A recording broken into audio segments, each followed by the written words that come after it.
நமக்கு இருவர் எழுதணுமா இல்லையா? நாம் இருவர் நமக்கு ஒருவர் எழுதணுமா இல்லையா? ஒன்னே ஒன்று எழுத விட்டுட்டோம். நாமே இருவர் நமக்கு எனக்கு இன்னொருவர் அப்படின்னு எழுத விட்டுட்டோம். சார், இப்படி பேசி பேசி பேசி பேசி மக்கள் தொகையை நாம குறைச்சிருக்கோம். உண்டா இல்லையா? பணக்காரர்களோ ஏழைகளோ இந்துக்களோ இஸ்லாமியர்களோ, இஸ்லாமிய வீட்டுல நீங்க பிள்ளைகள்லாம் பாத்தீங்கன்னா 1-2 மேல கிடையாது. அதெல்லாம் அந்த காலம். சொல்லுவோம் இஸ்லாமியர்கள் பெண்கள் நிறைய பெற்றுட்டாங்க.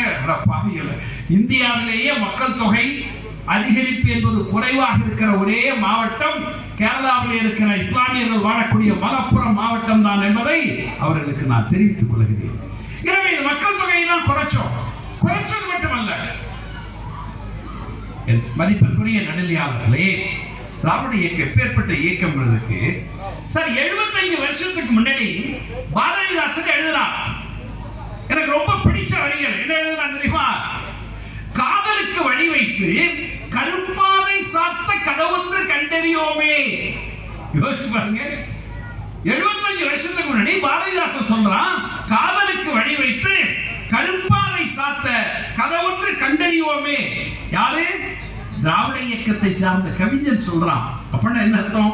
காதல் இருக்கணும், ஆனா குழந்தை பெற்ற கூடாது. அதன் அர்த்தம்.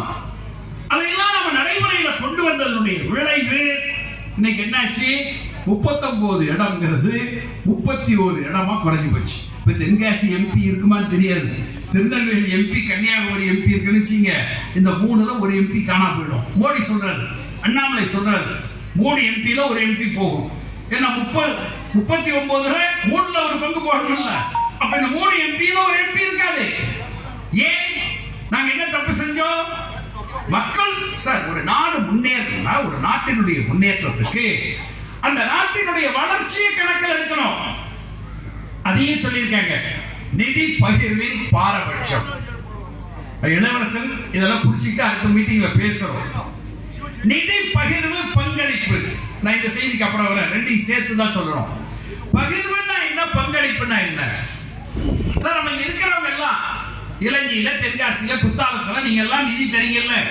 இந்த நிதி எல்லாம் மத்திய அரசாங்கத்துக்கு போகுது. மத்திய அரசாங்கம் என்ன தனியாக உழைச்சி சம்பாதிக்குது? நாம கொடுக்கிற நிதி. இந்த நிதியை பங்களிப்பது அவர்களுடைய கடமை.